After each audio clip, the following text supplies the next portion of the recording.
6월 8일 목요일 당신의 클래스를 높여드리는 아침 상암동 클래스. 안녕하세요, 이가혁입니다. 안녕하세요, 김하은입니다. 내년도 최저임금을 논의하는 회의가 오늘 열리는데요. 마침 어제 한국노총이 정부와의 대화 중단을 선언한 상황이라서 파행이 예상됩니다. 네, 이 내용 포함해서 오늘 준비한 소식들 간추려드립니다.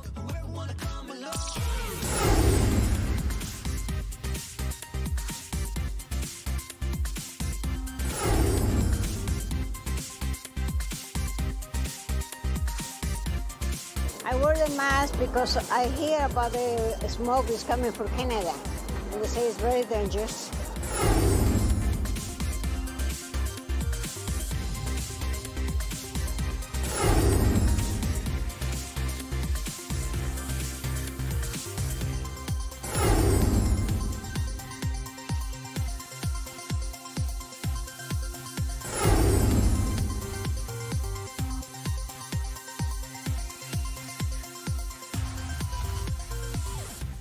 코스피 지수가 1년 만에 2,600선을 돌파했습니다. 이런 좋은 분위기 언제까지 이어질지, 어떤 종목이 유망할지 경제 돌아가는 이야기 잠시 후에 함께 하시죠. 네, 어쩐지 요즘 주식하는 분들 주위에 계신 미소가. 분들이 좀 표정이 오랜만에 좋더라고요. 네. 자, 그럼 이어서 날씨 알아보겠습니다. 김민지 기상캐스터.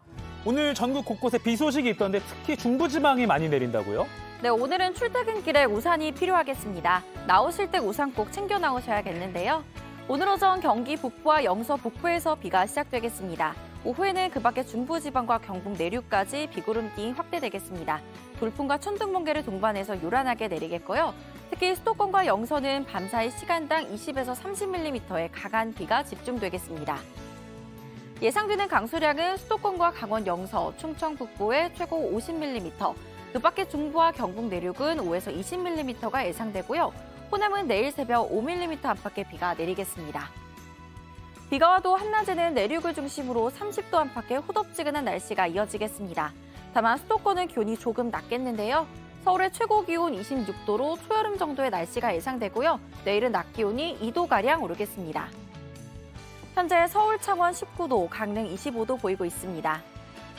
낮 기온은 대전 대구 29도, 강릉 31도까지 올라 덥겠습니다. 비는 내일 새벽 대부분 그치겠지만요. 주말 사이 강원을 제외한 중부와 전북을 중심으로 소나기가 잦겠습니다. 지금까지 날씨 정보 전해드렸고요. 이어서 교통 상황 알아보겠습니다. 한국도로공사 나와주세요. 오늘은 하늘 표정이 상당히 흐려서 전조등 잘 켜고 이동하셔야겠습니다. 실시간 도로 위로는 출근 정체 그리 심한 편은 아니지만 오전 7시를 기해 출근차가 조금씩 늘고 있습니다. 북부간선로는 종암 분기점 방향 신내 나들목부터 월릉 분기점까지 어렵고요. 강변북로는 일산 쪽으로 이동량이 늘었습니다. 천화대교부터 반포대교까지 42분 정도 필요하겠네요. 경부고속도로의 경우에는 도심 구간 양방향 정체가 눈에 띕니다. 부산 쪽으로는 잠원부터 양재까지 속도 내기 어렵고요. 서울 쪽으로 가신다면 판교 분기점부터 반포까지 좋기 45분 정도는 잡아주셔야겠습니다. 용인 서울선 위로도 그새 교통량이 늘었습니다. 이제 서울 쪽 서수지부터 서판교 남단까지 힘겨운데 이 시각 분당 수서로의 경우 수서 나들목에서 양방향으로 지나기가 어렵습니다. 전좌석 안전띠 착용 잘해주시고요. 지금까지 고속도로 교통방송이었습니다. 우크라이나 남부 카호우카 댐 붕괴로 인한 피해가 커지고 있습니다. 현재까지 7명이 실종됐고 이재민이 16,000명 넘게 발생한 걸로 파악되고 있습니다. UN 세계 식량 계획은 이번 댐 붕괴로 전 세계 식량난이 심해질 거라고 우려했습니다. 박상욱 기자가 보도합니다. 온 동네가 물에 잠겨 주택은 지붕만 간신히 보입니다. 구조대원들이 보트를 타고 시민들을 구조합니다. Наприклад, завчора евакували приблизно десь 30 людей і тварин десь так само, десь може 30-35. 지난 6일 발생한 우크라이나 남부 카호우카댐 폭발로 도시를 덮친 물의 수위는 한때 12m까지 상승했습니다. 현재 수위가 서서히 내려가고 있지만 피해는 고스란히 드러나고 있습니다. 높이 30m, 길이 3.2km로 180억 톤 넘는 물을 담수할 수 있는 댐이 무너지면서 주민 7명이 실종되고 수만 명이 긴급 대피했습니다. 인근 14개 거주 지역이 침수돼 16,000여 명이 집을 잃고 이재민이 된 것으로 파악됐습니다. UN 세계식량계획 WFP는 이번 댐 파괴가 식수 부족뿐 아니라 농경지 침수에 따른 심각한 식량 부족 사태를 부를 거라 경고했습니다. WFP 독일 담당 마르틴 프리크 국장은 우크라이나산 곡물에 의존하는 전 세계 3억 4,500만 명의 굶주린 사람들에게 희망이 사라지고 있다고 말했습니다. 우크라이나 농업정책부는 카호우카 댐의 수량이 크게 줄면서 헤르손주 관계시설의 94%, 자포리자주 74%가 물 부족을 겪을 것으로 전망했습니다. 젤렌스키 우크라이나 대통령은 댐이 러시아군에 점령됐기 때문에 러시아군이 댐을 폭파했다는 증거를 제시할 수는 없다고 말합니다. Росія використовує все, що завгодно для терору, будь-які об'єкти. Держава-терорист повинна програти. 우크라이나와 러시아가 댐 폭파에 책임 공방을 이어가는 가운데 에르도안 튀르키예 대통령은 댐 폭파 사건을 조사하기 위한 국제위원회를 구성하자고 양국에 제안했습니다. JTBC 박상국입니다. 캐나다에선 수백 건의 산불이 연이어나면서 국경 건너 수백 킬로미터 떨어진 미국 도심에까지 그 여파가 미치고 있습니다. 특히 뉴욕시의 공기질 지수가 위험 수준까지 치솟으며 대기오염이 가장 심각한 인도 뉴델리를 추월했습니다. 주민들은 다시 마스크를 꺼내들었습니다. 로스앤젤레스 홍지은 특파원입니다. 뉴욕 허드슨강을 건너는 페리. 자유의 여신상이 뿌연 연기에 가려져 희미하게 보입니다. 낮 시간대 뉴욕 타임스퀘어 거리가 주황색으로 빛나는 희귀한 광경에 주민들은 신기한 듯 휴대전화기를 꺼내 사진을 찍기도 합니다.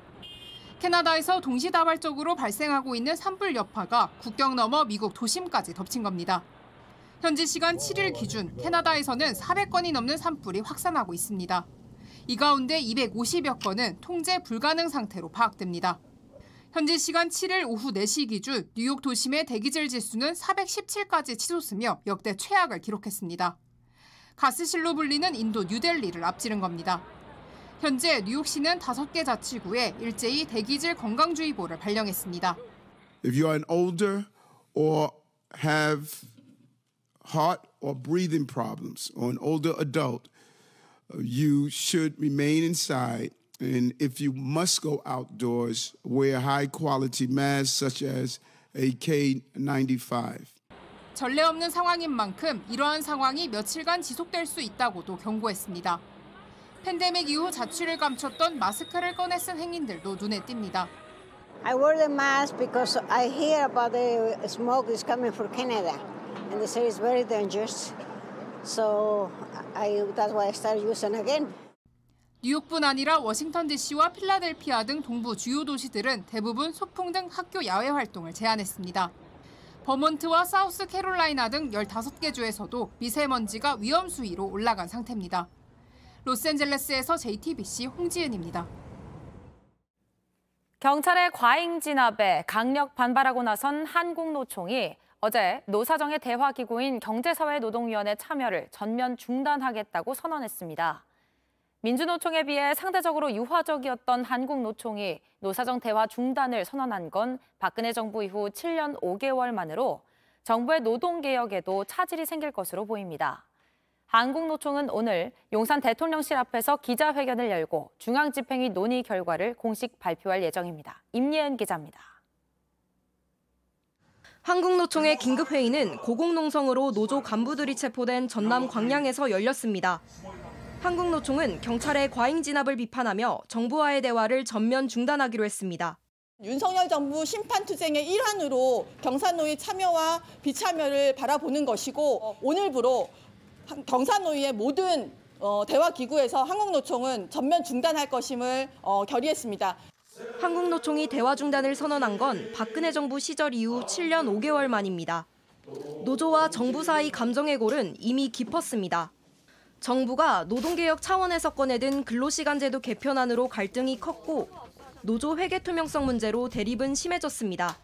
이러자 지난 1일로 예정됐던 현 정부의 첫 노사정 대표자 간담회도 무산됐습니다. 한국노총은 150만 조합원을 지키고 이 땅에 2,500만 노동자의 삶을 지키기 위해서라도 강력한 투쟁에 나서야 합니다. 앞으로 노정 관계엔 큰 파장이 예상됩니다. 윤 정부가 추진하려던 임금체계 개편 등 노동과제는 제동이 걸릴 것으로 보입니다. 내년도 최저임금을 결정하는 것도 일부 영향을 받을 수 있습니다. 한국노총은 오늘 대통령실 앞에서 논의 결과를 공식 발표할 계획입니다. JTBC 임예은입니다. 노정 관계가 급속히 악화한 가운데 오늘 최저임금위원회 제3차 전원회의가 열립니다. 오늘 회의에선 내년에 적용될 최저임금을 업종별로 구분할지 그 여부에 대해서 본격적인 논의를 시작합니다. 한국노총은 2,500만 노동자의 생계와 관련된 부분이기 때문에 주어진 책무를 다할 것이라며 최저임금위 회의에 참석하겠다고 밝혔습니다.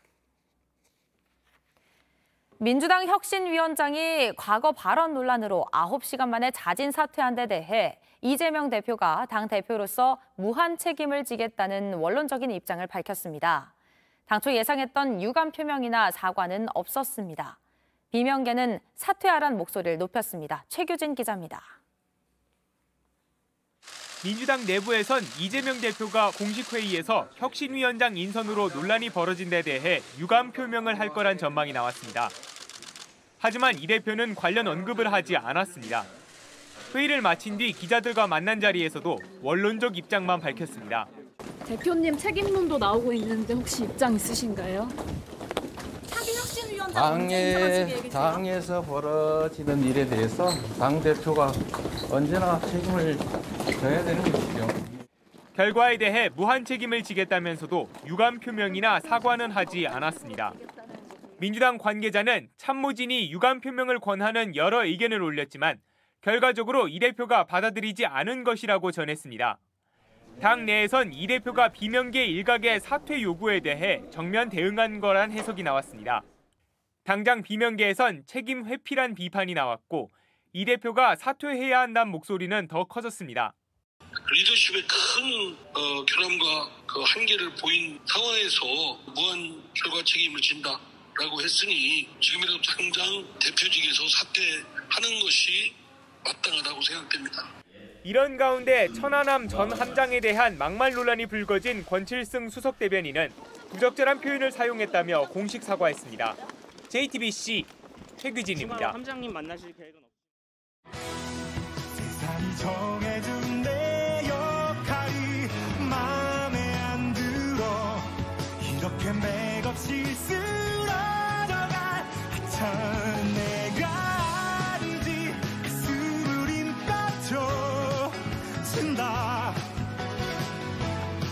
빛바랜 낡은 하명이 잠자던 나를 깨운다 난 당분간면 이다.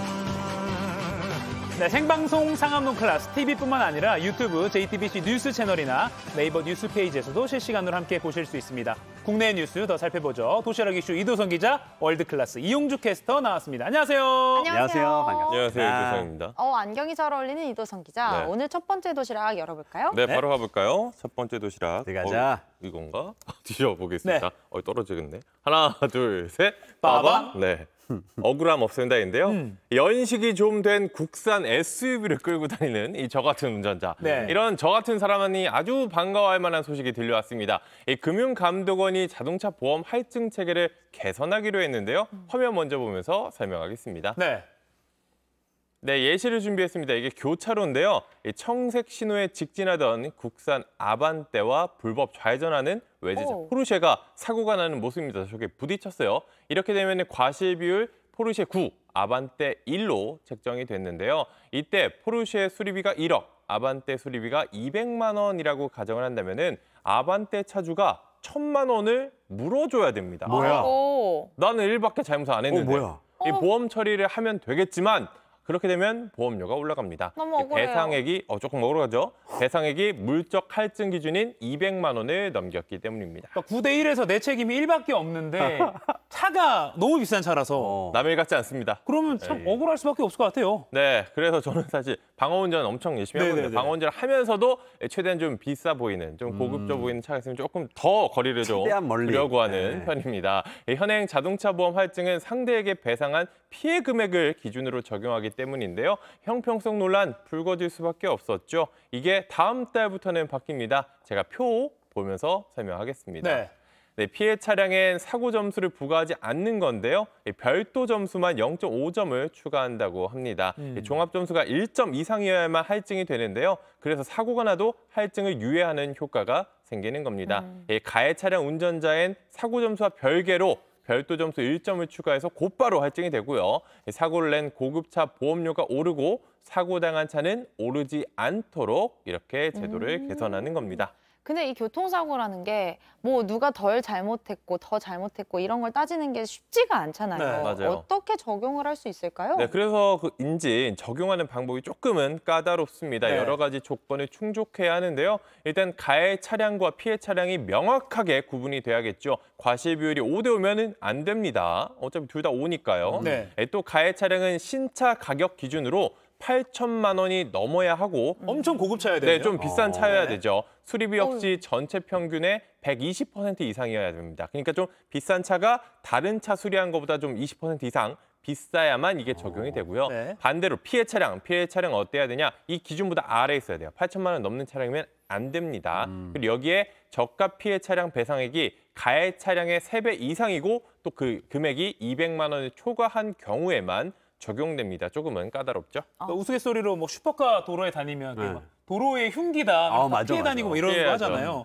근데 이제 과실 비율이 내가 적은데도 상대차가 너무 비싼 차라서 더 많이 내고 보험료율이 더 많이 올랐던 그런 억울함이 좀 해소될 수 있을 것 같긴 합니다. 잘못한 만큼만 돈을 내고 싶습니다. 네, 알겠습니다. 다음 도시락도 열어주시죠. 네, 두 번째 햄버거 도시락. 안 먹은 지 오래됐네요. 저희 한번 먹으러 가겠습니다. 뒤집겠습니다. 하나, 둘, 셋. 빠밤. 주차장 갈등인데요.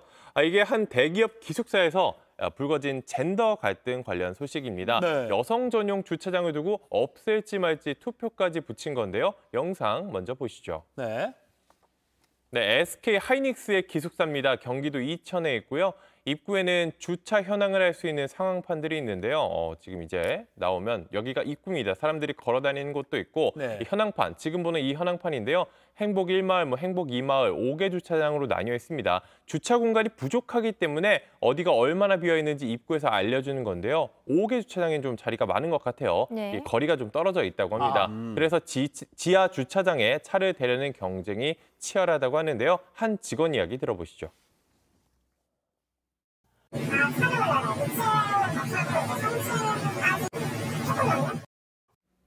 네, 문제가 된 곳은 지하 주차장입니다. 층이 모두 3개인데 한 곳에 80%가 여성 전용이라고 합니다. 여성 기숙사와 이어진 공간이라고 하는데요. 이걸 두고 남성 직원들이 불만 섞인 목소리를 내고 있습니다. 사측은 여성 전용 공간을 없앨지 말지 직원 투표에 붙였습니다. 그런데 남성 1명은 0.4표, 여성 1명은 1표로 개선하기로 했다고 합니다. 이렇게 0.4표, 1표로 나누는 이유가 따로 있는 건가요? 이게 남녀 직원 비율을 맞춘 거라고 합니다. 아무래도 남성 직원이 훨씬 많다 보니까 1대1로 하다 보면은 뭐 투표 결과가 좀 당연해 보일 수도 있기 때문이다. 뭐 그런 것 같은데요. 이 남성 직원이 많기 때문에 가중치를 둘 수밖에 없다고 설명했습니다. 하지만 이를 두고선 온라인 커뮤니티에는 뭐 19세기 흑인 노예도 1인당 0.6표였는데 하이닉스 남자 기숙이는 뭐 0.4표다.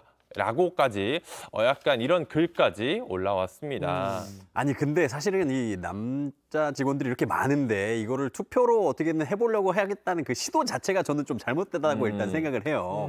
그냥 사측에서 주차 공간이 부족하면 주차장을 더 많이 만들어주면 해결될 일 아닐까요? 역시 핵심을 딱 짚으셨네요. 뭐 그래서 여건만 된다면, 뭐 여건이 안 될 수도 있겠지만 여건만 된다면 가장 그게 좋을 것 같은데요. 인터뷰 한번 들어보시죠. 조금 높은다고 해서 이게 주차 해소가 되지 않을 것 같은데. 네, 저곳에 사는 직원의 의견도 이용주 캐스터와 비슷한 것 같습니다. 기숙사에 사는 직원들끼리 벌어진 갈등이 외부로까지 번지면서 논란이 커지고 있는 상황인데요. 뭐 어떻게 결론이 나게 될지 한번 지켜봐야겠습니다. 그러니까 사실 5개 주차장에 안 되고 싶을 때 많잖아요. 세차했는데 막 바깥에 먼지 쌓이고. 제가 그렇습니다. 그리고 어제 제가 가는 건물의 통로랑 가까운 곳에 되고 싶은 게 인간적이긴 한데. 짐도 있고 그러면. 근데 이게 또 여성 전용이냐 아니냐 약간 그 젠더 갈등까지 섞여서 참 풀기는 어려운 것 같습니다. 이거는 결과 나오면 한번 다시 좀 전해주시죠. 보겠습니다. 네, 다음 도시락 열어주시죠. 네, 세 번째 도시락도 꺼내서 뒤집겠습니다. 가겠습니다. 하나, 둘, 셋. 빠밤. 확 바뀐다인데요. 뭐가 바뀔까요? 이 주민등록증 관련 이야기입니다. 네. 주민등록증 유효기간 없는 거 알고 계셨어요? 아, 그래요? 유효기간 진짜로? 없어요? 저도 사실 운전면허증을 들고 다니다 보니까 주민등록증 어디다 놨는지 기억이 잘 안 나는데 이게 유효기간이 없었다고 합니다. 저도 이제 고등학교 때 만든 주민등록증 그대로 가지고 있는데요. 거의 20년 됐어요. 네. 앞으로는 운전면허증처럼 유효기간이 생겨서 주기적으로 갱신을 하게 될 전망이라고 합니다. 그래요? 그래서 이렇게 유효기간이 없어서 주민등록증을 막 몇십 년 가지고 다니시는 분들 보면은 사진 보면 이거 누군가 싶잖아요. 진짜. 이게 누군데 이걸 왜 갖고 다니는 건지. 너무 젊었을 때. 그러니까요. 근데 이게 동일인인 걸 우리가 알아야 되니까 이게 생긴다는 거죠. 저희 아버지도 저 초등학교 때인가 만드신 거 아직 갖고 계신 것 같더라고요. 네. 저도 뭐 술을 가끔 사러 가면은 이 신분증 보여줘야 되는데 저도 조금 달라서 확인하는 분들도 난감할 것 같아요. 제가 사진 하나 준비했는데요. 네. 한번 볼까요? 귀엽나? 뭐야? 귀엽고 풋풋한 저 사람. 이게 믿기지는 않지만 이게 접니다. 어머! 저것만 보고선 사실 저 사람이 이 사람인지 이 사람인지 확인하기 쉽지 않겠죠. 언제예요, 저게? 요 사이에 사실 한 20년 정도의 간극이 세월이 고3 때 정도. 저게 이제 20살 때일 겁니다. 무슨 일이 있었던 거야? 저게 신분증 아마 제가 여권 사진 찍은 것 같은데 이런 세월의 간극이 있습니다. 그렇기 때문에 갱신을 해야 된다는 건데요. 행정안전부는 소관부처와 협의를 해서 국가신분증 운영 표준안을 마련하고 오늘부터 행정 예고한다고 밝혔습니다. 주민등록증은 10년마다 갱신하는 방안이 유력 추진되고 사진도 가로 3.5cm, 세로 4.5cm 이 여권용 사진이라고 많이 하는데요. 이렇게 표준화를 할 예정입니다. 이 새로운 표준안이 다른 신분증에는 다 적용이 되나요? 네, 마찬가지입니다. 이 대상이 주민등록증과 청소년증, 국가보훈 등록증, 여권, 운전면허증, 그리고 외국인 등록증까지 이렇게 7가지입니다. 지난 5일부터 개편된 국가보훈 등록증에 먼저 적용이 됐고요. 또 신분증에 적힌 이름, 글자 수와 관계없이 모두 표기가 됐는데요. 그동안은 주민등록증 18자, 운전면허증 10자, 여권 8자 등으로 이게 모두 다 달랐거든요. 이제는 한글 기준 무려 19자, 로마자 기준으로는 37자로 통일이 됩니다. 표준화는 행정규칙 개정을 거쳐서 이르면 이달 말부터 시행이 되는데요. 다만 이 주민등록증 유효기간 앞서서 말씀드렸던 거는 법 개정이 필요하기 때문에 국회에서 논의가 이루어질 전망입니다. 지금 우리 상크리 분들이 유튜브에서? 아까 이도성 기자 그 주민등록증 사진 나왔을 때요. 여권 사진에. 이주인님 어머 SJ1님 JTBC 힘드시죠? 얼굴이 쌍두마차님 고생이 많으셨던 듯합니다. 젊을 때 아주 멋졌는데 지금 왜 이러냐 이런 반응이 세월이 좀 있습니다. 있습니다. 네, 오늘도 잘 들었고요. 월드클래스로 바로 넘어가 보겠습니다. 네, 월드클래스 시작하겠습니다. 메시. 자, 전 세계 축구 팬들의 관심이 쏠려 있었던 축구의 신, The GOAT. 슈퍼스타 리오넬 메시의 행선지가 드디어 정해졌다는 소식입니다. 사우디아라비아, 에스파뇰, 아니요, 바로 아메리카, 미국입니다. 미국 프로축구 메이저리그 사커 MLS 인터 마이애미 행으로 확정됐다고 영국 BBC 등 외신들이 보도했습니다. 메시도 스페인 신문과의 인터뷰에서 이런 내용을 인정했는데요. 미국 플로리다주를 연고로 하는 마이애미 구단은 잉글랜드 축구 스타 데이비드 베컴의 구단주이기도 합니다. 구체적인 일정도 막 나오고 있습니다. 다음 달 21일에 메시의 데뷔전을 치를 것으로 논의되고 있다는 소식도 전해지고 있습니다. 글쎄요, 이게 예상된 결과인지 모르겠는데 사실 프로 선수라면 그 돈을 안 벌 수는 없잖아요. 연봉 사우디가 엄청나게 부르고 있었는데 미국은 그보다 적게 부른 거 아닙니까? 네, 애초에는 이 사우디 행이 유력한 듯 했습니다. 사우디 알힐랄이 무려 연봉 5,700억 원을 제시했다는 지금 보도가 있었거든요. 연에 5,700억? 네, 5,700억. 지난 4월에는 사우디 관광청 홍보 영상까지 이렇게 찍으면서 가능성 더욱 커지는 데 보였습니다. 그런데 최종 결정은 미국 행이었던 거죠. 미국 메이저리그 축구를 후원하는 거대 다국적 기업 두 곳이 메시를 지원하기로 했다는데요. 애플에서 온라인 동영상 서비스 OTT로 올 시즌부터 10년간 메이저리그 사커 중계를 맡게 되는데 수익의 일부를 메시에게 제공하는 안이 검토되고 있습니다. 또 다른 후원사죠. 아디다스 역시 메이저리그 사커를 통해 나온 수익을 메시와 공유하는 안을 따져봤다고 합니다. 광고 수익들과 합치면 가히 천문학적인 수입이 예상되고 있습니다. 차원이 다르네요. 그렇죠. BBC는 대형 브랜드와 계약, 이 라이프 스타일 등 축구가 아닌 다른 이유로 메시가 마이애미에게 유혹됐다. 이렇게 설명을 했고요. 메시는 지난해 카타르 월드컵에서 아르헨티나에 36년 만에 우승을 안기면서 축구의 칭호를 얻어냈습니다. 네. 그리고 또 이번 시즌 파리 생제르맹에서는 리그 32경기에 출전해서 16골, 16어시스트. 그러니까 메시의 나이 35세를 생각하면 대단한 기록을 또 세웠죠. 진짜 거의 매 경기 뭔가를 한 거네요. 예. 네. 메시 스페인에서 오랫동안 이제 미국까지 가서 가는 모습 기대되는데 메시뿐만 아니라 또 다른 제가 좋아하는 축구 스타 한 명 또 이적하잖아요. 맞습니다. 그 메시가 거둬찬 사우디행 사실 카림 벤제마가 약간 주웠어요. 저 좋아합니다. 벤제마. 벤제마. 레알 마드리드에서 뛰던. 그렇죠. 발롱도르도 받았고요. 사우디아라비아 프로축구 알-이티하드는 구단 인터넷 홈페이지를 통해서 벤제마와 계약한 사실을 발표하면서 이 벤제마가 구단 유니폼 들고 있는 사진 이렇게 공개했고요. 자세한 계약 조건 밝히진 않았지만은 외신들은 2년간 4억 유로 우리 돈 약 5,500억 원을 조건을 제시를 받았을 것으로 추정을 하고 있습니다. 매주 100억씩 받는 거예요. 네, 사우디만 가면 5천억이 넘는 것 같아요. 와. 자, 다음 소식 전해주시죠. 다음 소식 넘어가겠습니다. 너무 부러워서요, 지금. 다음 소식 넘어가 보겠습니다. 다음 소식은 이 영상과 함께 전해드리도록 하겠습니다. 네. 자, 시뻘건 지금 화산이 터진 거예요. 화산이요? 화산이 터진 겁니다. 용암이 곳곳에서 끓어오르고요. 지금 흐르는 모습 보면 진짜 지옥이 있다면 이런 모습이 아닐까 생각을 하게 됩니다. 자, 미국 하와이인데요. 하와이에서 화산이 분화했습니다. 미국 지질조사국이 현지 시간 7일 하와이의 활화산인 킬라우에아 화산이 분화를 시작했다고 밝혔습니다. 화산 관측소는 7일 새벽 4시 44분쯤 이 화산 정상부에서 폭발이 시작됐고 경계 수준을 주의에서 경보로 항공 기상 코드를 황색에서 적색으로 높였습니다. 와, 저 용암이 지금 장난 아닌데 인명 피해는 없었나요? 네, 인명 피해 소식은 들어오지 않았는데요. 화산가스에 포함된 이산화황이 공기 중에 퍼지거나 그러면 이 인체나 가축, 농작물 등에 피해를 줄 수 있어서 아직 안심할 때는 또 아닙니다. 예. 킬라우에아 화산은 세계에서 가장 활발한 화산 중 하나인데요. 2019년에는 대규모 분화와 지진이 잇따라 발생해서 수백 채의 주택과 건물이 파손되는 피해를 낸 바 있습니다. 자, 한편 인도네시아 자바 남쪽 해상에서는 현지 시간 8일 오전 0시 4분쯤 규모 5.8 지진이 발생했는데요. 지구 곳곳에서 이렇게 기상이변과 자연재해가 잇따르고 있어서 걱정이 됩니다. 네. 다음 소식 넘어가 보겠습니다. 네. 러시아가 점령한 우크라이나 남부 지역에서 카호우카 댐이 파괴된 이후에 그 피해가 커지고 있는데요. 이게 사람만 피해를 보는 게 아닙니다. 동물들도 삶의 터전을 잃는 등 큰 순환을 겪고 있습니다. 네.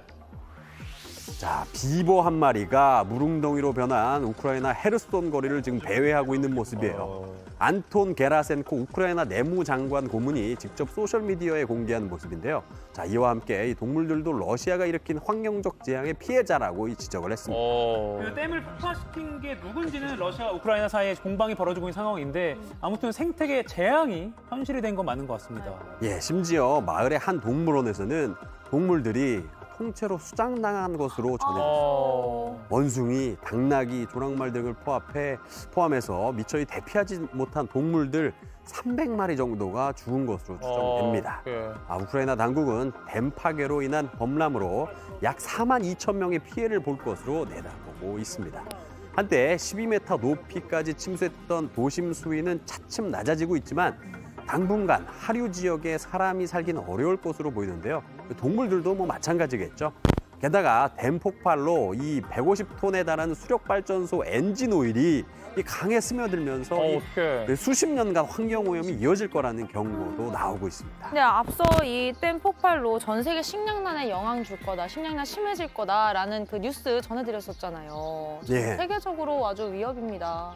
전문가들은 이곳에 서식하던 이 동식물군이 제자리로 돌아오려면 최소 수년은 걸릴 것이라는 전망을 내놨습니다. 네, 다음 소식 이어서 보죠. 예. 자, 이번 소식 날이면 날마다 오는 게 아닙니다. 자, 이 남성의 머리, 어깨 아주 지금 벌천지예요. 차력산지, 긴 혈전인지 뭐 잘 모르겠지만 사실 이 남성의 정체 양봉가입니다. 아, 지금 저게 다 살아있는 벌이잖아요. 예. 쏘이면 어떡해요? 아프겠다. 뭐 쏘이면 어떻게 해요? 당연히 아프겠죠. 네. 양봉가라고 뭐 벌의 무적은 아니지 않습니까? 근데 이렇게 아찔한 도전에 나선 이유 바로 이 시드르 꿀을 홍보하기 위해서입니다. 들어보셨습니까? 시드르 꿀. 시드르 꿀? 네. 꿀 이름이 시드르라는 거죠? 아니, 네, 사실 저는 맞아요. 늘 흔히 먹는 게 아카시아 꿀, 네. 뭐 그리고 밤꿀 정도는 먹어봤던 것 같은데 그렇죠. 마누카꿀, 이런 건 마누카꿀 이런 거 그런 게 들어봤어요. 있어요? 네네. 시드르 꿀은 진짜 저 처음 들어봤어요. 그렇죠. 저도 처음 들었는데 시드르 꿀은 예멘 동부가 원산지인 이 명품 꿀이라고 야, 그래요. 명품이에요. 네, 세계에서 가장 비싼 가격을 자랑하기 때문에 이른바 액체 금이라고 불린다고 하는데요. 그만큼 이 품질도 뛰어나기 때문에 굉장히 유명한데 안타깝게 지금 팔로가 꽉 막혀 있다고 합니다. 왜요? 왜 좋은 꿀인데 왜 막혔어요? 이게 또 예멘의 내전 때문입니다. 양봉업자가 정부군과 반군 사이의 치열한 전선을 이 벌통을 짊어지고 넘나들면서 기껏 꿀을 채취한다고 해도 수출에 어려움을 겪고 있다고 합니다. 아니, 꿀을 진짜 목숨 걸고 얻는 이 꿀인데 네. 이거 팔 수도 없으면 진짜 너무 슬플 것 같아요. 너무 안타깝습니다. 이래서 시드르 꿀을 일컬어 예멘의 혹독함 속에서 생산되는 인내의 상징이라고도 합니다. 모쪼록 내전이 종식돼야 이 예멘에도 꿀처럼 달달한 날들이 찾아올 텐데요. 매우 안타까운 마음인데 한번 좀 먹어보고 싶긴 합니다. 지금까지 월드클래스였습니다.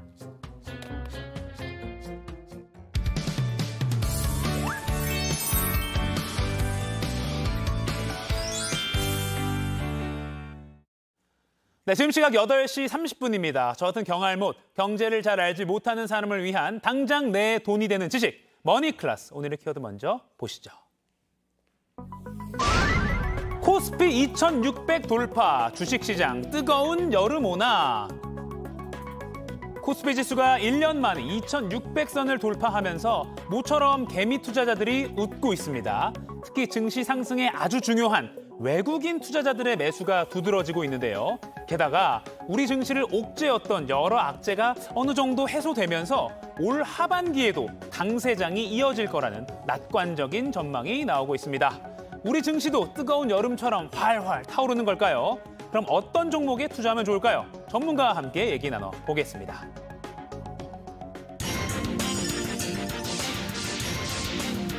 경제의 맥을 짚어주는 도사님, 정철진 경제평론가와 함께 오늘도 맥 한번 짚어보겠습니다. 안녕하세요. 네, 안녕하십니까. 자, 올해 외국인 투자자들이 우리 주식을 13조 원어치를 사들이면서 또 코스피를 쫙 끌어올렸다고 하는데 네. 어떤 종목을 얼마나 많이 산 겁니까? 그렇습니다. 요즘 우리 주식시장 좋죠. 네. 근데 경기도 안 좋고 또 무역 수지는 벌써 15개월 연속 적자. 이런데 왜 이렇게 주가가 오를까? 네. 핵심은 하나, 방금 이야기하셨던 외국인들의 수급입니다. 네. 외국인들이 우리나라 주식을 사도 너무 많이 사는데요. 아하. 과거에 보면 1년간 많이 샀다라고 했을 때가 10조 좀 넘는데 많이 샀다 온 게 10조 정도였는데 10조였었는데 이미 지금 6월인데 13조 원을 사들이고 있습니다. 와. 한번 보도록 할까요? 1월 2일부터 6월 5일까지 외국인들의 순매수 전체적으로 13조 원이 넘었고요. 대부분은 삼성전자, SK하이닉스에 몰려 있습니다. 네. 이후에는 자동차, 여기에 집중돼 있다라고 볼 수가 있을 것 같은데 바로 이 힘에 의해서 우리의 코스피가 쭉쭉 올랐다라고 볼 수가 있습니다. 네. 1년간을 좀 놓고 보면은요. 연초에 2200, 장중에 2100 같이 갔던 게 지금 2600까지 오르지 않았었습니까? 네. 근데 여기에 단계별로 좀 구간별로 나눠 보면 주도주들이 좀 있었어요. 1분기 같은 경우에는 이제 개인들의 힘, 2차 전지들을 사면서 이제 주가를 끌어올렸고 네. 2분기 들어서는 바로 이 외국인들의 순매수가 집중이 됐는데 여기 그림에 나와 있죠. 반도체를 거의 폭식을 하면서 네. 코스피를 2600까지 끌어올린 상황이다. 자, 이렇게 되니까 당장 그럼 3분기는 4분기는 더 가는 거야? 외국인들 더 사는 거야? 그럼 뭘 살까? 네. 여기에 대한 궁금증이 커지는 거죠. 그거 잠시 후에 풀어보도록 하고요. 그 삼성전자, SK하이닉스 아까 2분기에 이제 반도체라고 말씀하셨는데 그래서 이 주가가 잘 오르니까 우리 국민주라고 부르는 삼성전자는 오랜만에 8만 전자, 9만 전자 이런 얘기까지 나오고 있습니다. 어떻게 전망을 하십니까? 그렇습니다. 정말 많은 우리 국민들이 삼성전자, SK하이닉스에 투자를 하고 있고요. 게다가 외국인들까지 이렇게 사서 끌어올려 놨으니까 당연히 여기서부터 주가가 더 갈 수 있나 없나에 대한 궁금증이 있으시겠죠. 저는 생각이 있습니다. 네네. 구만전자 갈 수 있는지 없는지. 네. 그러나 우리는 JTBC 방송이기 때문에 양쪽의 의견을 공평하게 전해드리려고 합니다. 알겠습니다. 먼저 주가 상승 보죠. 네. 연초 대비 삼성전자 거의 27%, 30% 가까이 올랐고요. 하이닉스는 더 많이 올랐습니다. 40% 이상 올랐는데 여기서 더 갈까 말까가 핵심인 거죠. 네. 일단 더 간다 쪽의 의견을 설명을 해드리면 네. 최근에 생성형 AI, 챗 GPT로 대변되는 또 하나의 트렌드들이 나오기 시작하지 않았습니까? 네. 여기에는 GPU 같은 이제 반도체도 필요하지만 메모리 반도체, 특히 고사양 메모리 반도체도 필요하다. 그렇다면 삼성전자 하이닉스가 수혜를 받을 것이다. 라는 이제 대목이 하나가 있고요. 아하. 더 간다 쪽입니다. 네. 또 하나가 우리가 지금 반도체 경기에서는 바닥이 되게 중요하잖아요. 네. 그런데 이 메모리 반도체의 바닥이 3분기께에는 이제 나올 것이다. 그렇다면 바닥을 쳤다는 얘기는 오를 일만 남았으니까 아마 여기에 포인트를 외국인들도 맞췄고 그러면 반도체는 더 갈 수 있다라는 게 이제 더 간다 쪽의 의견이고요. 그 더 간다의 그 엔비디아 열풍 뭐 이런 것도 같이 들어가겠네요. 그게 첫 번째였죠. 아하, 바로 네. 그 엔비디아라는 게 GPU이거든요. 네. 그게 그래픽 카드. 그게 이제 챗 GPT 열풍인 겁니다. 네. 자, 반면에 여기까지야 이제 더는 못 가도 있을 것 아니겠습니까? 네. 그러니까 떨어진다가 아니라 이 정도 수준일 거야. 첫 번째가 반도체 바닥은 아직 몰라가 가장 큽니다. 지금 뭐 반도체를 밝게 보는 분들은 3분기 내에는 이제 최악의 국면은 빠져나갈 거야라고는 생각하지만 네. 그게 4분기도 될 수 있고 내년 1분기도 될 수 있어. 그렇기 때문에 아직 확신할 수가 없어. 네. 라는 의견 하나가 있고요.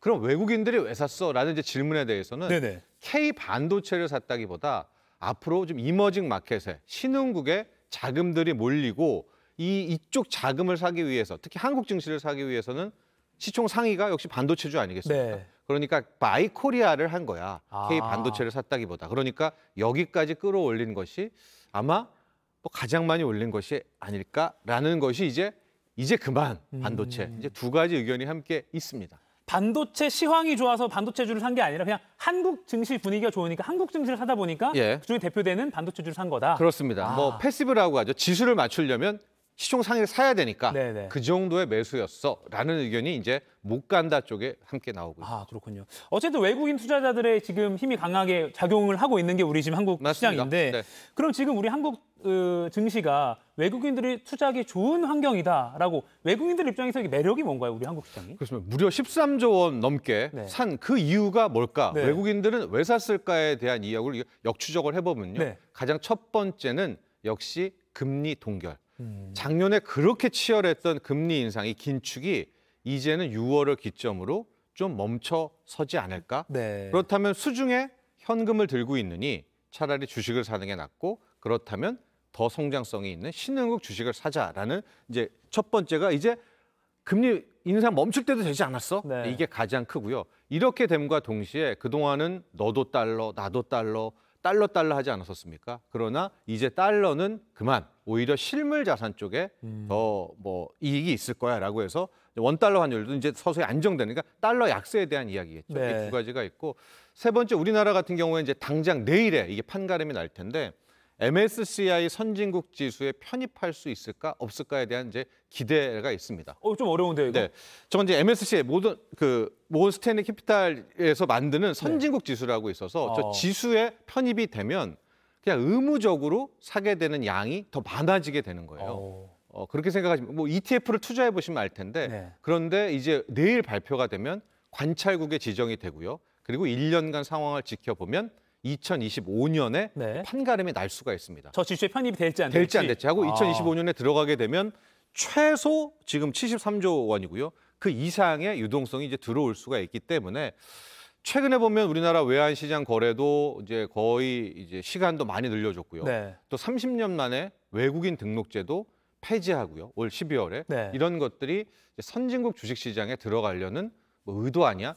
다시 한번 말씀드리지만 실제 효과는 2025년에 나오지만 당장 내일 우리가 이제 관찰국 리스트, 네. 대상 리스트에 올라가는 이것도 상당한 어떤 심리적인 호재가 될 수 있거든요. 내일이 이런 1차 것들, 관문이다. 맞습니다. 이런 것들도 미리 노린 것 아닐까라는 그런 추론도 가능할 것 같습니다. MSCI 선진국 네. 지수 기억해 놓겠습니다. 근데 이게 이제 편입이 되고 분위기가 내일 좋아지면 뭐 2,600이 아니라 뭐 2,800, 뭐 3,000 예상해봐도 무리가 없는 겁니까? 근데 조건이 있겠죠. 첫 번째는 앞서 말한 외국인이 왜 샀을까라는 것은 그 치열했던 긴축, 그 치열했던 금리 인상이 이제 마무리 국면에 된다는 기대가 많이었습니까? 네. 근데 당장 6월 13, 14, 우리나라는 15일 날 들어올 텐데 미국이 금리를 올린다. 어제 캐나다처럼요. 네. 이렇게 되면 상당히 그동안 물밀듯이 들어왔던 외국인 수급도 주춤하겠죠. 지금은 동결 예상했었는데 그런 점을 하나가 우리가 유의 깊게 봐야 되고 네. 두 번째는 역시 중국입니다. 지금 중국의 리오프닝 효과가 너무 기대 이하예요. 이하예요. 예, 네. 이거 이래가지고는 안 됩니다. 전체 신흥국을 끌어올리려면 중국 리오프닝 효과 또 중국의 성장세가 훨씬 더 지금부터 세야 되거든요. 그러니까 중국의 경기 부양의 효과가 지속되는지 이 두 개의 충분 조건이 있다라고 볼 수 있습니다. 뭐 3천 요거까지는 아주 신중하게 좀 지켜봐야겠네요. 네. 자, 마지막으로요. 네. 그 아까 말씀하신 2차 전지 그리고 반도체 1, 2분기 올해를 잘 끌어왔는데 네. 그 다음 아까 물음표였거든요. 네. 그 물음표가 뭐가 될지 좀 전망을 해주시죠. 그렇습니다. 이제 앞서 말한 이제 그 조건에 충족된다. 네. 미국도 좀 금리 인상 멈춰, 뭐 동결도 좀 하고요. 중국의 효과도 좀 나오고요. 달러도 약세를 바꿀 시 이제 우리 뭘 노려야 되냐 할 텐데 우리 코스피 같은 경우에도 결과적으로 시총 상위에서 이제 주도 테마가 나오게 될 텐데 공교롭게도 우리나라 시총 15위, 20위가 이렇게 크게 5가지 정도의 카테고리를 그리고 있습니다. 네. 앞단에 반도체가 있고요. 또 2차 전지가 있고 바이오가 있고 네이버 카카오로 표현되는 플랫폼 그리고 자동차 이 5가지가 있을 텐데 그동안에 가장 많이 올랐던 건 역시 반도체겠죠. 앞서 말한 것처럼 삼성전자, 하이닉스 그리고 2차 전지도 1분기를 놓고 보면 상당 폭이 올랐기 때문에 크네요. 네. 예, 못 오른 것은 이제 바이오주와 플랫폼 그리고 이제 나머지 자동차들이 있을 텐데 이 중에서 어떤 게 향후 주도주가 될까? 외국인들이 더 살까? 여기에 대한 것이 관건이 될 텐데 저한테 뽑자면 저는 이제 자동차 쪽 왜냐하면 실적이 버티고 있기 때문에라고 볼 수가 있을 텐데 여러분들도 역시 이제 앞서 말한 것처럼 반도체 바닥이 나오는지에 따라서 또 외국인들의 수급이 더 이어지냐에 따라서 이런 카테고리 중에서 분명히 외국인들이 또 선택하는 업종이 있을 겁니다. 거기를 이제 한번 노려보자. 라는 이런 투자 제언도 함께 드리고 싶습니다. 알겠습니다. 지금까지 정철진 경제평론가였습니다. 고맙습니다.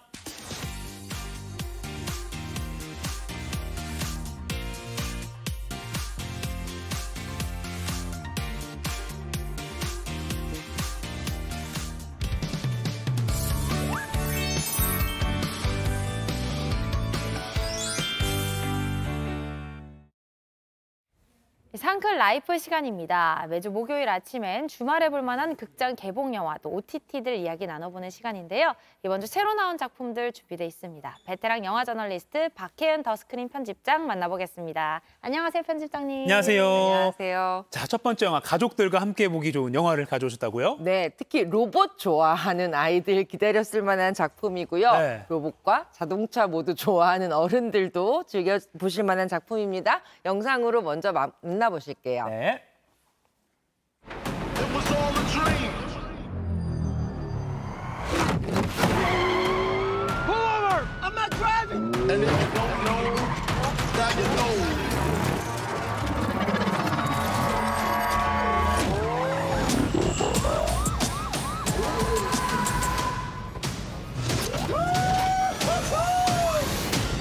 Back up. Oh, I thought we were boys.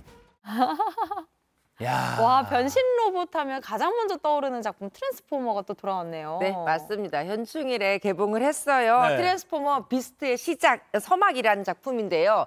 이 트랜스포머 시리즈 벌써 2007년도에 시작한 장수 시리즈입니다. 시리즈로서는 7번째 시리즈고요. 우와. 또 리부트를 통해서 좀 새로운 이야기와 함께 돌아왔어요. 특히 한국에서 전 세계 최초 상영하면서 관심을 모으기도 했고요. 이번에는 1994년에 미국 브루클린을 배경으로 이제 우주를 집어삼키기 위한 악당 빌런 등장에 맞서서 오토봇과 이번부터 새로 나오는 동물로 변신하는 맥시멀이 힘을 합쳐서 거대한 전투를 벌이는 이야기입니다. 뭐 시리즈가 7편이나 나왔는데 앞에 시리즈 다 챙겨서 봐야 하나요? 라는 질문 안 하셔도 될 것 같아요. 예, 굉장히 단순한 이야기 구조이기도 하고 아까 말씀드린 것처럼 리부트 시리즈이다 보니까 이전의 이야기를 굳이 뭔지 다 몰라도 이 지구를 지키기 위해서 오토봇들과 또 맥시멀이 함께 인간과 함께 싸우는 이야기다라고 생각하고 저 화려한 변신 스타일 보시면 좋을 것 같습니다. 네. 스케일은 점점 더 커지고 있어요. 우주를 위협하는 일당들이 시공간을 오갈 수 있는 트랜스포머 키를 찾아서 지구로 오게 되고요. 이 키에 비밀을 쥐고 있는 이 맥시멀들이 오토봇들과 합류해서 지구를 지켜나간다라는 이야기예요. 보시는 것처럼 자동차로 변신하는 이제 오토봇들과 함께 동물로 변신하는 맥시멀들을 만나보실 수 있습니다. 아까 뭐 약간 고릴라, 그다음에 수리, 호랑이 뭐 이런 게 보이네요. 맞아요. 반가운 그 범블비를 비롯해서 그렇죠. 오토봇들도 너무 오랜만에 보니까 반갑고요. 근데 보통 영화가 나오면 주연 배우가 누구야 이걸 따지는데 이 영화는 사실 트랜스포머 시리즈는 이번에 어떤 자동차야? 그렇죠. 이번에도 기대도 됩니까? 차가 주인공이고 말씀하신 것처럼 새로운 슈퍼카들도 등장을 합니다. 뭐 배우보다는 람보르기니나 맥라렌, 부가티, 에스턴 마틴 이런 클래식 카들 보는 재미 있으실 것 같은데요. 이번 작품의 배경이 1994년이다 보니까 조금 더 레트로한 슈퍼카들을 만나실 수 있어요. 오토봇으로는 슈퍼카 포르쉐가 합류를 했습니다. 미라지라는 이름으로 등장을 해서 굉장히 큰 활약을 보여주는데요. 이뿐만 아니라 이 포르쉐 클래식카뿐만 아니라 오토봇 군단들도 조금씩 외모가 레트로하게 변화한 모습을 만나실 수 있고요. 그 이외에 뭐 다양한 감성 캠핑카, 미니버스라든지 아니면 한국전쟁 때 활약했던 C-119 군 수송기 같은 이런 새로운 오토봇들도 만나실 수가 있어요. 그리고 또 하나 저는 재밌게 보실 수 있는 게 이 맥시멀의 등장이에요. 보셨던 것처럼 뭐 고릴라, 코뿔소, 치타베 이런 캐릭터들이 약간 스토리텔링에도 이제 녹아들면서 나 이런 이런 큰 괴수가 나오는 영화에서 이 장면 본 것 같은데 하는 장면들을 이번에 맥시멀들이 또 구현을 하게 됩니다. 컴퓨터 그래픽의 향연, 그야말로 변신의 향연을 만나보실 수 있는 작품이에요. 와, 시각적으로 아주 볼 게 많은 영화인 것 같아요. 트랜스포머가 우리나라에서 최초로 이번에 개봉을 했더라고요. 최근에 해외여행을 소개할 때 우리나라에서 최초로 개봉한다 이런 말씀 참 많이 전해드리는데 우리 영화 시장이 그만큼 성장을 한 거라고 볼 수 있겠죠? 예, 사실 전 세계에서 봤을 때 한국 영화 시장은 굉장히 큰 시장이에요. 인구 대비 많은 사람들이 영화를 본다라고 생각을 하는 시장이고요. 평균적으로는 탑10 안에 들어와 있는 시장이고 영화에 따라서는 탑3 안에도 들어가는 그야말로 큰 시장입니다. 이렇다 보니 한국에서 먼저 개봉을 해서 한국 관객들의 관심도 사고 아시아에서 또 어떤 반응을 보일지 좀 미리 관찰하는 시장으로 한국 최초 개봉이 점차 늘어나고 있고요. 그만큼 유명한 배우들도 한국 방문을 더 자주 하게 되는 상황이죠. 한국에 성공하면 세계에 성공한다. 약간 가늠자가 될 수도 있겠네요. 맞습니다. 트랜스포머 잘 봤고요. 다음 영화는 좀 무서운 영화 준비하셨다고요? 네, 두 번째 영화도 영상으로 먼저 준비했는데요. 조금 놀라실 수 있으니까 주의해 주세요. 영상 시작하겠습니다. What are you scared of?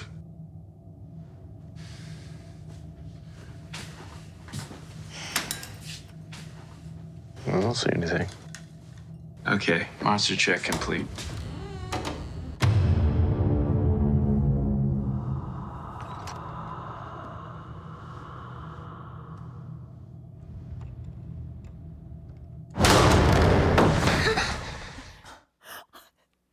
저는 무서워서 화면을 안 봤는데 소리만 들어도 너무 무서워요. 원래 아무것도 없어, 안심해라고 화면이 어두워지는 순간이 가장 무서운 순간이죠. 어제 개봉한 작품이에요. 부기맨이라는 작품인데요.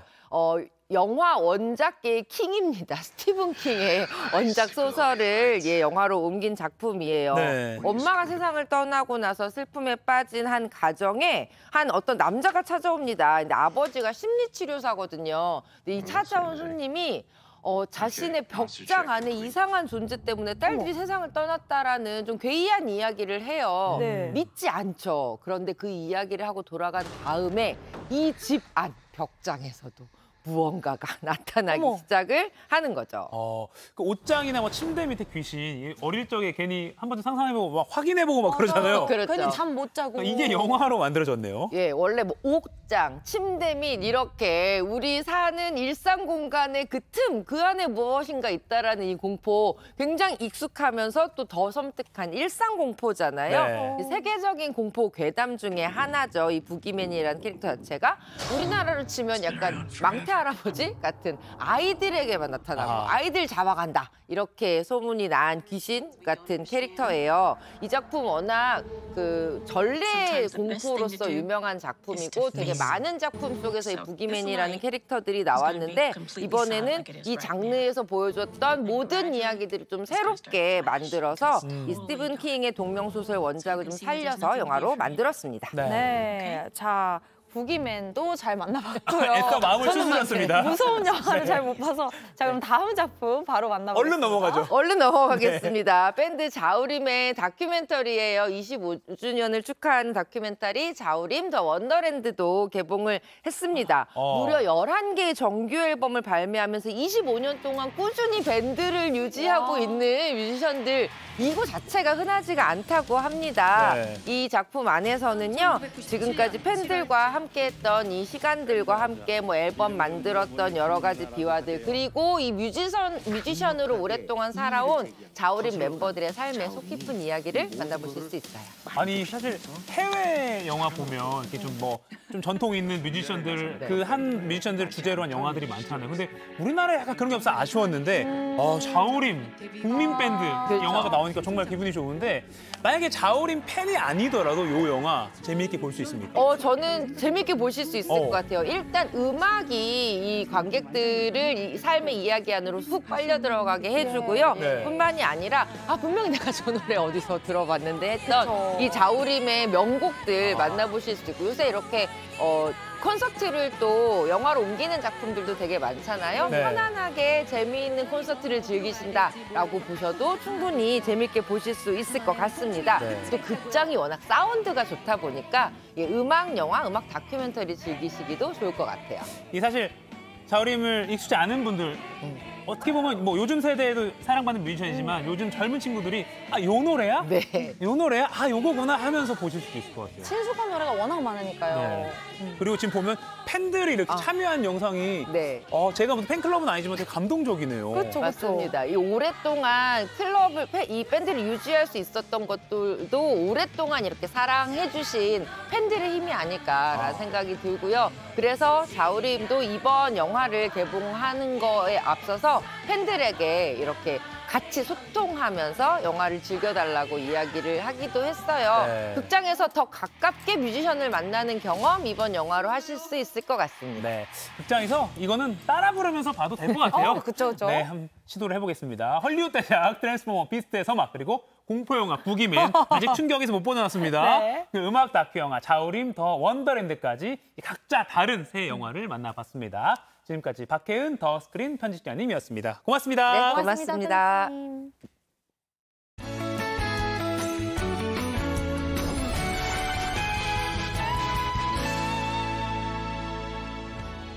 오늘은 출퇴근길에 우산 꼭 챙기셔야겠습니다. 전국 곳곳에 비 소식이 있는데요. 오전부터 경기 북부와 영서 북부를 시작으로 오후에는 중부와 경북 내륙까지 점차 확대되겠습니다. 오늘 비는 주로 중부에 집중되겠는데요.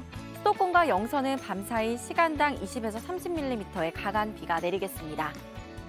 현재 제주도는 비가 다 그친 상황입니다. 내일까지 예상되는 강수량은 수도권과 강원 영서, 충청 북부에 최고 50mm가 예상되고요. 그 밖에 중부와 전북 내륙에는 5에서 20mm가 예상됩니다. 호남은 내일 새벽 5mm 안팎의 비가 내리겠습니다. 현재 서울 19도, 대구 22도, 강릉 27도까지 올랐습니다. 낮 기온은 서울 26도, 전주, 대구 29도, 강릉 31도 예상됩니다. 비가 와도 내륙과 동해안은 평년보다 높은 기온 유지하겠습니다. 비는 내일 새벽 대부분 그치겠고요. 주말 동안 강원을 제외한 중부와 전북을 중심으로 소나기가 잦겠습니다. 날씨였습니다.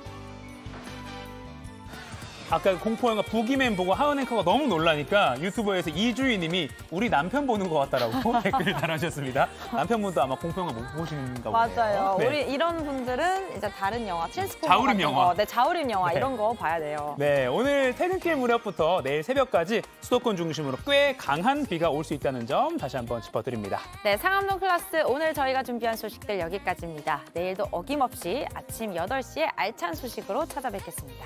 여러분 오늘도 상쾌하세요.